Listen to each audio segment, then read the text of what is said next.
Welcome to our podcast for college Catholics, where we discuss faith and spirituality from a Catholic perspective. I'm Father Patrick, and today we will look at 3 of the Beatitudes, actually 3 that are toward the end of the Beatitudes, because we have already spoken with Ben Erickson in the past 2 episodes about 4 of the Beatitudes, and I spoke in the past about blessed are the pure of heart. So today we will have the 3 that are left, and we will be speaking with a guest, Brother Daniel Heffernan. How are you doing, brother? Good, Father. Excited to be back on the show. Ready to talk about the Beatitudes. Yes, and Brother Daniel was born in Michigan, in Ypsilanti, right? Ypsilanti? Yes. What year? 1987. 1987, and he lived in different places, even different countries during the years. He entered Miles Christi in 2010, around 2010, and he did his final profession of vows here in Michigan, his perpetual vows, as a religious brother of Miles Christi on July 2nd, 2022. So he's been a perpetually professed brother for more than a year now. That's right. Right, and lately we have been at a conference. What about the conference? What was it, and what was it called? Yeah, so last weekend we had Enkindle, which is our annual young adult conference, and the theme was the sacrament of love, so it was the Eucharist, now that we're in this Eucharistic revival. So it was great. We had 5 excellent speakers, lots of young people, really good atmosphere, really a prayerful time, a formative time, just a beautiful experience, really good. Yeah, I was there too, and you were in charge of the choir, right? I was leading the choir for Mass. That was Yes, awesome. yes. So they did polyphony, sacred music, so exactly. really good. All right, well, so we will be talking about the Beatitudes. So I'm going to read them, and I'm going to tell our audience which is the one that we're skipping today, because I already spoke about it. So the first Beatitude we will talk about is, Blessed are the merciful, for they shall obtain mercy. Then comes, Blessed are the pure in heart, for they shall see God. That's the one we're going to skip.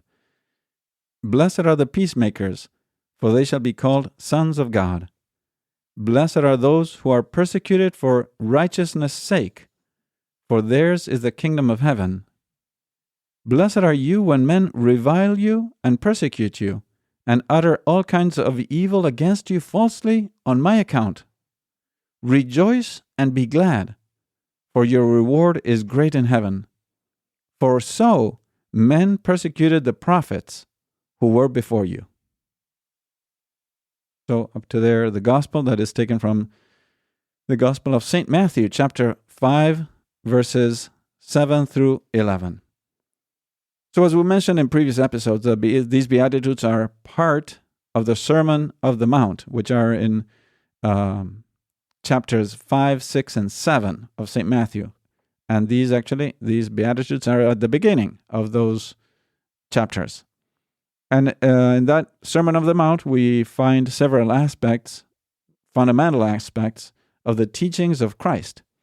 So they're like a restating of the law of God, but with greater perfection, with holiness as an ideal. So in a sense, we could say that the commandments give us the bottom line of which we have to do, or what we have to do to enter heaven. Well, the Beatitudes, these that we're going to be talking about, show us the ideal, the highest pattern, the highest bar, we could say, a description of the Spirit of Jesus Christ, which will, of course, help us not only to enter heaven, but be true sons and daughters of God the Father. So we'll be discussing, first of all, the 5th Beatitude. Blessed are the merciful, for they shall obtain mercy. So, brother, what's your take on this Beatitude? Well, I think being merciful is something that our Lord kind of highlights in the gospel. There's that point in the gospel where he says, I was hungry and you gave me to eat. I was thirsty and you gave me to drink. Right? And he's referring to those works of mercy, right? Those corporal works of mercy. That's from the Gospel of St. Matthew, the same Gospel, but chapter 25. Oh, right. Well, great. You know your Bible better than I do. Of course. But exactly, yeah. So he's kind of, it's like he's doing a recap of what he's already preached. Yeah, what is interesting... on the Sermon on the Mount, right? Correct. And sorry to interrupt you, but what is interesting of that paragraph or that passage of the gospel is that it's the final judgment, right? And in that final judgment, when the time comes to see whether you're on the right, saved, or on the left, condemned, of Christ, he looks at the works we did, right? So these works of mercy that you mentioned. Right. Yeah, so I think he puts mercy as kind of an important part of looking at those who need mercy. In this case, as I mentioned, those who are hungry, those who are thirsty, those who are naked, and giving them what they need. Those are the corporal works of mercy. Of course, there's also the spiritual works of mercy, admonishing the sinner, counseling the doubtful, and so on. But Christ kind of highlights that as like a requisite for entering heaven, right? As part of our judgment, he's going to see what have we done to our neighbor, right? And the second part of that is, for they shall obtain mercy, right? So if we're merciful to others, then we're going to receive mercy ultimately from God, right?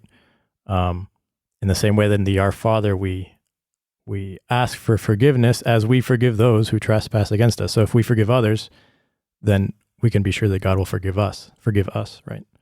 I think there's a lot to be said for mercy and forgiveness, right? The sacrament of confession, where we're forgiven, is a sacrament of mercy in a great way.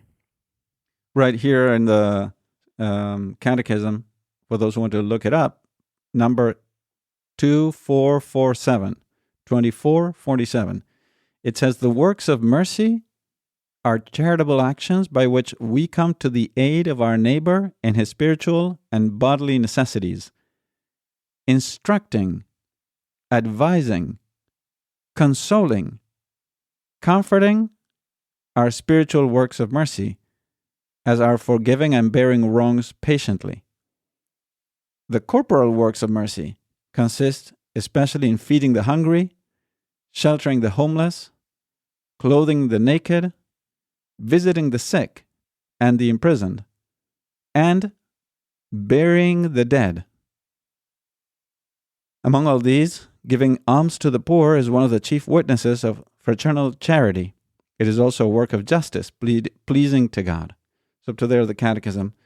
Now, I had a thought about that that I want to share also, and that is, of course, these are works of mercy.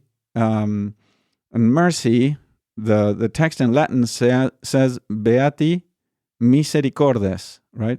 So misericordia in Latin comes from having a merciful heart, right? A heart that feels pity for the other person. Mm-hmm. And therefore, it's not just the fact of doing an action that is important, right?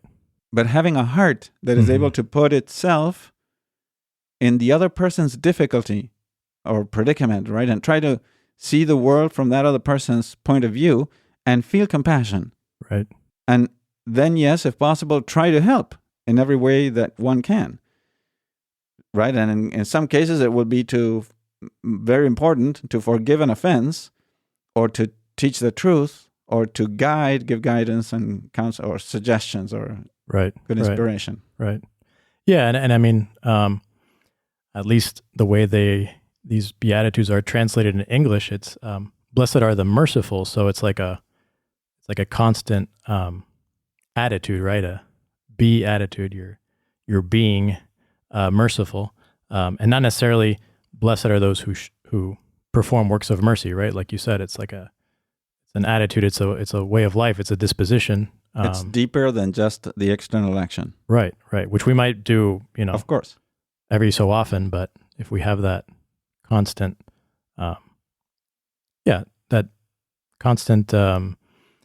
disposition, I would say, virtue, right? And what examples, do you have any example that could illustrate? I have a couple, but I'll first see what you suggest. Yeah, I mean, I would say the first person that comes to mind is Mother Teresa, Saint Teresa of Calcutta. Right. It'd be hard to find someone who showed more mercy to those in need, right? And not just physical needs, but she was such an inspiration to everyone. And as the saints are, because of her virtues too, right? And her words of wisdom, which were kind of like that, those counsels or those admonishing the sinner, those things that are also spiritual works of mercy. She just embodied that so well. Right. Yes, about Mother Teresa is incredible. How she was so concerned for the abandoned, right? Even, of course, to help them physically, but to be there with the abandoned, those who have been abandoned by society, who are left out, right? And an example of forgiveness in this sense, mercifulness or mercy in the sense of forgiveness. And this is something we forget because it happened so long ago. I was 11 years old. On Wednesday, May 13th, 1981, so Our Lady of Fatima, May 31st? Yeah. May 13th. John Paul II was,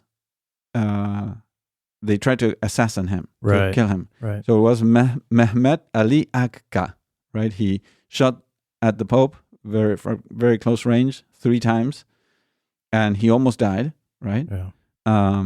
He was in a procession in St. Peter's Square, and he survived, right? 4 gunshot wounds to his abdomen. And after the shooting, Pope John Paul II, while in the hospital, said, "Pray for my brother, whom I have sincerely forgiven." And then later, 2 years later, Pope John Paul II went to visit Akka, who was in prison, of course. And he spoke with him. He greeted him. He even gave him a little gift. And he spoke with him 21 minutes. And, of course, Akka was surprised by this, right? He was sentenced to life in prison. And in the year 2000, he was forgiven at the request of the Pope. Wow. Right? And later, while in prison, he converted to Christianity, right, by the example of the Holy Father. Then, the story is longer. He was in prison in Turkey for other reasons, etc., etc., etc. Yeah. And then another example that it's a literary example, so it's not necessarily a real example. Those are great too. But I remember it moved me a lot. We watched, you may remember when we watched Les Miserables. Yeah. There's the main character is Jean Valjean. I don't know if I said it rightly. No. Jean Valjean, who was a prisoner for many, many years. Finally, he was released, and he didn't have anywhere to go. He could not apply for a job because nobody would receive him. He got worse and worse physically, and he was desperate, and he didn't have a place to stay. It was winter. He was hungry, and he was about to give up completely on his life. And he chanced to walk close to a door, and he hid like in the shelter of the doorway. And from inside, a priest opened the door. So he received him, and they let him come into the house. Right, I think it was a bishop, actually. Right. Yeah. So his Bishop Muriel. Muriel. So they received him, and they gave him food and place to stay, and he actually stayed several days. And then one day, he decided to leave, to escape, and steal, right, several very valuable objects. Right. So he escaped, and the priest was surprised the bishop was surprised to not find him the following day. And then the police, some days later, arrived with the man that they had caught, right, stealing. So then they brought him to the bishop and said, look, here we got the man. Is this... Who took your stuff? Right. So how is that? Who took your stuff? Yeah, he took your stuff. Are these your items? Is this the man who stole them? And he says, oh, you're back. You forgot part of the things that I have given you. Right. A couple candlesticks or something. Right. So he gave him more things so that the police wouldn't think that he stole them, but that the priest gave those things to him. Right. So that was very moving to Jean Valjean, and that brought about his conversion. Right. Seeing the mercy of this bishop who could have said, "Oh, thank you for catching him, right? Give me back my items." Instead of saying that, he not only forgave him immediately, but tried to get him off bad predicament with the police, right? To be released. No, he didn't steal anything. He didn't escape. He was just leaving, and I gave him these things just to help him, right, and bring him to forgiveness. Yeah, and then later in the story we see how he shows mercy, right? Later in life. So I think the Beatitude here, it says, "Blessed are the merciful, for they shall obtain mercy," but it's also, it works vice versa too. So, if we are merciful to others, then those people will also learn, they can learn to be merciful to other people as well. So it's like a chain reaction, right? Which is really neat too. Right. And how would you apply it for, let's say, people in the world today? Maybe we're not bishops, we're not Jesus Christ, we're not the apostles, we're not Mother Teresa. We wish we were. We may not be at that level. In what simple ways can a college student or someone in his family apply this principle of being merciful to those around them? Yeah, I would say, I think reaching people where they're at, understanding that we can't change everything, and we have to, be patient with those, who may not see things as we do, or those around us, our family, our coworkers, fellow students. If we show them an attitude of mercy, right, where we're not judging them because they see things differently, or if we show them, but instead if we show them patience and kindness and smiling, that can go a long way, and that's kind of a way of showing mercy, right? Forgiving those who injure us, whether it's someone who raises their voice at us, or persecution. We get that more and more each day as Catholics, just living our faith. It's hard, but forgiving those people, for they know not what they do. Sometimes, as Christ said, those are ways, simple ways. Maybe we're not doing a lot, but it's that attitude of forgiveness, of mercy. Right. One other way that I was thinking that sometimes happens is that when we're studying, right, and I understand this is very easy to understand this math problem or this history situation, and maybe there's one near me who's studying in my same group that doesn't understand, doesn't get it, or cannot reach that same level of comprehension. And to have the charity to explain, right, and to help, to maybe give some tips of how to understand this situation, this problem, this historical event, and so forth. It takes effort and mercy, even if it's a simple example, right? And then sometimes a very simple way is to maybe give food to those who are in need, right? So receive a college classmate or a roommate, give him some of my food, or even if I see someone in the street and I have food, give them a sandwich or give them a granola bar. Sometimes it's so easy, and we're just so comfortable. Right. Very good. Well, let's look at the next beatitude, the one of the peacemakers. So the Lord says in the gospel, let me find it here. Blessed are the peacemakers, for they shall be called sons of God. What does that mean? So peacemakers, I like to go to the example of Mother Teresa again. She said, actually she won the Nobel Peace Prize. I want to say it was 1989, around there. So even like the world recognized her as an instrument of peace, right? And she said herself, it's a longer quote, but basically, the fruit of love is service, and the fruit of service is peace.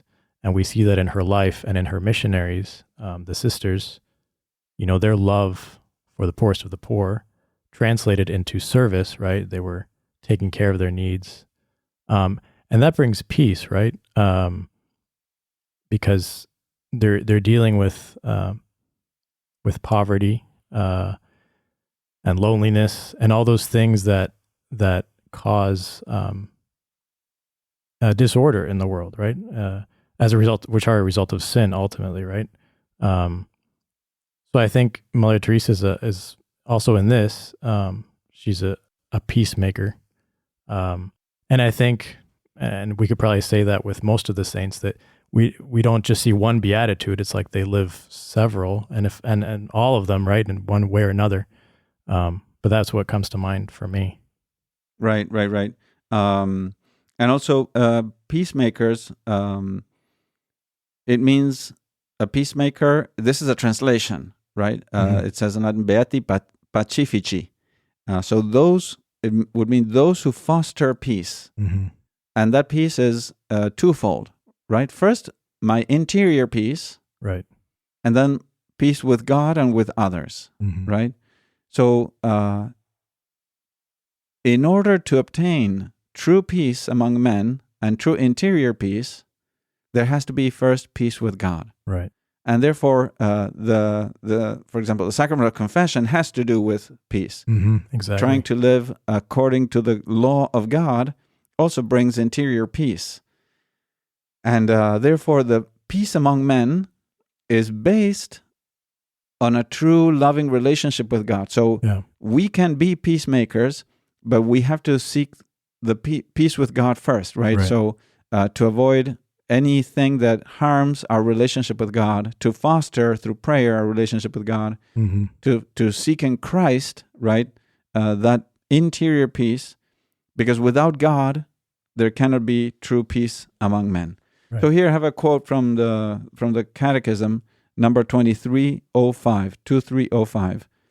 Earthly peace is the image and fruit of the peace of Christ, the Messianic Prince of Peace, Christ, right? By the blood of his cross, in his own person, he killed the hostility. He reconciled men with God and made his church the sacrament of unity of the human race and of its union with God. He, Christ, is our peace, and he has declared, blessed are the peacemakers.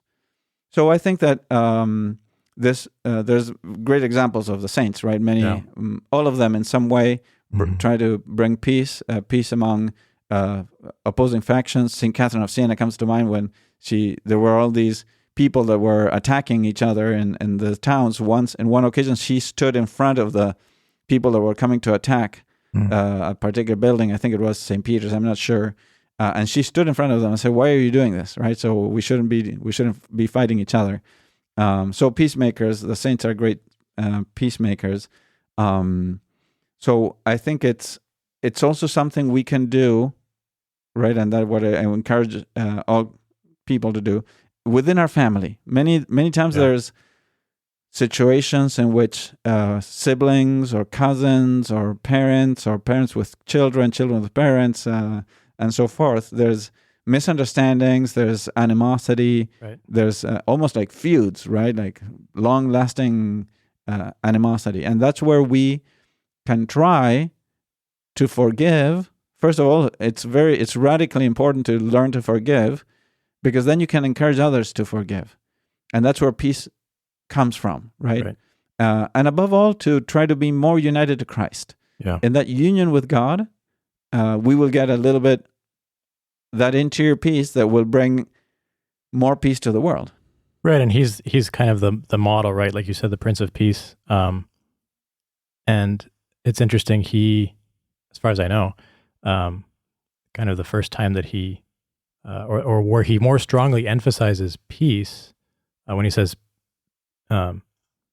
peace be with you to the apostles, it's after the resurrection. Like that peace only comes after the cross, right? So it doesn't mean that peace is always going to be something easy, right? There's a struggle, right? There's a struggle beforehand. The most violent thing that ever happened was, men killing God. And there's always, we have to die to ourselves too, right? Right, yeah, like him. Exactly. So one example where the college students or anyone who's listening can promote peace is by avoiding gossip. Because gossip or detraction or backbiting typically brings problems, right? He said that you were not here when you could have been here, and I said that this, but he told me that you had said, and then both the one who promotes it is acting against a spirit of peace, but also those who believe it, right? Because if someone comes to me and says, "Oh, did you know that Peter said this of you?"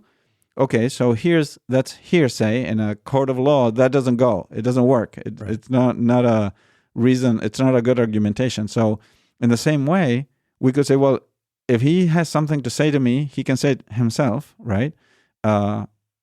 I'm listening to you, but I don't want to believe what you have to say about what the other person might have said about me, right? Mm-hmm. So all this gossip situation typically brings anger, animosity, restlessness, and unforgiveness.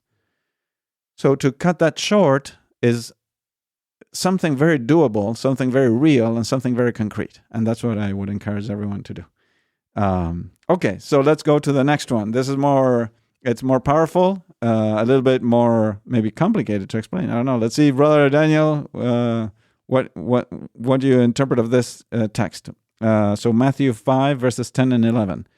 Blessed are those who are persecuted for righteousness' sake, for theirs is the kingdom of heaven. Blessed are you when men revile you and persecute you, and utter all kinds of evil against you falsely on my account. Rejoice and be glad, for your reward is great in heaven. For so men persecuted the prophets who were before you. And I think here what I think it's hard to explain, and let's see what we can think or reflect on this, is to say that you have to rejoice and be glad when you're persecuted. Right. Yeah, and I think this is where the Beatitudes are. You get this kind of the wow moment, like, whoa. A paradox. Jesus is saying something really countercultural, everything, goes against our nature, saying, blessed are you. In other words, happy are you. Rejoice and be glad, right? It's a total paradox. Right. And this is what makes the gospel so different, so something that the world doesn't understand. But if we look at the lives of the saints, again, the martyrs especially, who were persecuted to the point of death, right? And a lot of times we see that they were joyful. Like some of them are singing before they die. Mm-hmm. This incredible strength that came from their virtue, from grace. Christ was strengthening them. But like the martyrs of Compiègne, you remember? Right, yeah. Can you explain a little bit that case? Right. So these Carmelite sisters during the French Revolution. It's a play, right? So the play is based on a true story. Based on a true story, yeah. But what I've seen is the play. Right, but I think this it's accurate. The part that we're about to say is actually accurate. Like before their martyrdom, the guillotine, right? The guillotine, right? They're up there on the scaffold, and they all start singing the Veni Creator, right? That hymn to the Holy Spirit. Joyfully, right? And as each one is beheaded, literally, the song keeps on going until the last one, finishes it. And but there's just this joy in martyrdom and giving their lives for Christ, right? And being persecuted, absolutely, for righteousness. And as so many other martyrs who've done that, right? Right. Another case that comes to mind is the letters of Saint Ignatius of Antioch. Right. So St. Ignatius of Antioch is a bishop from Antioch from the first and second century, and he was imprisoned by the Romans and for some reason, he was sent to Rome to be devoured by the beasts, by the animals. And on the way, he wrote letters to different churches, and one of them he writes to the churches, to the people in Rome, asking them not to intercede for him so that he will still be martyred, right? Mm-hmm. He wanted to be a martyr for Christ, and he didn't want them to stop that, right? So So, I mean, it's hard. Of course, he's still afraid of the animals, but he's desirous to live, to die for Christ and be truly alive in a sense, right? To be true wheat of Christ, he says. Yeah. Yeah, and then there's the example of St. Lawrence, the deacon who, at his martyrdom, he's known for being kind of barbecued alive, right? He's on this grill, and he tells his executioner to turn me over. I'm done on this side, right? So he's even got a sort of sense of humor. Why? Because he's rejoicing that he's about to go to heaven. So he's like lighthearted, which is unfathomable if we don't understand how grace works and how Christ strengthens us in those moments of persecution. Right. So a couple of things that I would like to reflect or highlight on this beatitude. First of all, is that we shouldn't be seeking out persecution imprudently, right? To do imprudent things or wrong things to be persecuted, right? Even if it is for Christ, generally speaking. So we shouldn't be imprudent. We should try to, from our perspective, try to avoid causing the persecution, right? However, on the other hand, is at the same time, it's a sign of those who are devoted to Christ. So we should not be surprised or scandalized to see good people being persecuted, because that's what Christ already prophesied and foresaw, right? That those who try to live a good life and holy life will be persecuted. Like very clear example, the life of Padre Pio, he was actually condemned and persecuted, right? For being a virtuous priest, right? So we shouldn't be surprised when a priest is, when a person is persecuted or misunderstood, because that is part of what will happen, or might happen at least, if we try to live the gospel in all its fullness, right? But at the same time, another element is that this strength that the saints had, this joy that they had in persecutions, is a gift of God, right? It's not something that we can foresee. Oh, I'm going to be persecuted, and I will be happy. Right. No. We are all human beings, and we're all afraid of persecution. Naturally, we're afraid of suffering. We're afraid of misunderstanding. We're afraid of being left alone. But God will give us the strength. God will give us the grace, if we are faithful to Him, to be strong, to be joyful, to be faithful to Christ. So I would say we shouldn't be worried about trying to obtain that happiness in the midst of persecution, because Christ will give us that when the time comes. We have to be faithful to Christ and entrust ourselves all the time to Him. Yeah, no, you're right. To not be surprised, right? Not look for it, not look for persecution, but not be surprised when it comes, because sooner or later, in one form or another, we're going to experience some form of persecution if we are faithful to our faith, to Christ, if we're living out our faith. For sure.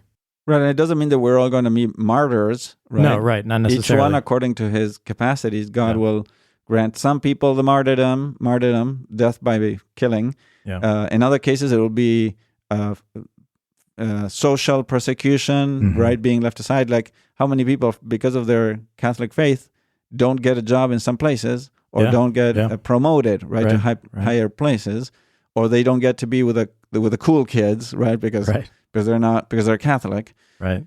So each one according, but we shouldn't be surprised that those things happen, because it is not against one that is the persecution; it's against Christ, right? As he said in the Gospel of St. John, right? If they hated me, they will hate you also, right? In the Gospel, in the Last Supper, right? The world will hate you because it has hated me first. Good, very good. Well, any other final thoughts about all this? Well, I think just kind of reiterating, because basically Christ reiterates in this last beatitude. He says, "Blessed are those who are persecuted for righteousness' sake," and then later on he says, "Blessed are you when men revile you and persecute you." He's like repeating the same thing. He's like emphasizing this as kind of the apex, right, of the Beatitudes. Like, before you leave this earth, don't forget you're going to be persecuted. That's part of following me, right? And he says, because your reward will be great in heaven. Well, And all the Beatitudes point to that, right? From the beginning, blessed are the poor in spirit, for theirs is the kingdom of heaven. The whole idea is we're going to be happy because we're reaching our end. We're aiming towards that end, which is heaven, right? Having our eyes fixed on heaven. And that's what, again, gave such joy to the martyrs and those who were persecuted, is that they had their eyes fixed on heaven and ultimately being with Christ forever in heaven. So it's like a map for holiness, right? And Right. And suffering is going to be part of it, right? The cross. You can't be a saint without the cross. Right, and also I think all the Beatitudes all together, if you look at them as a group, right, and in conjunction one with the others, you see that Christ is encouraging us not to have a worldly point of view, a worldly spirit, to not judge things from a purely temporal things, from a purely temporal perspective, right? We shouldn't look at what am I getting from the gospel? What am I getting from Christ? How much money will I make? Right. Am I going to get a better job? Am I going to get better friends, better lifestyle in this world? Yeah. No, Christ reminds us it's not about this world. Although this world is important, it's not about this world. It's about heaven and eternal happiness there in heaven and union with God, both in this earth and in the next. So that is the purpose of all our faith. And the Beatitudes remind us that is the goal that we have to have in mind. That has to be our point of view. That has to be our parameter, and not what the world tells us is the parameter, right? Right. All right. Very good. Well, thank you very much for all your insights. Thank you for your time. Thank you for having me, Father. Yeah, we hope to have you many, many more times. Sounds good. Very good. And thank you, everyone, for joining us today.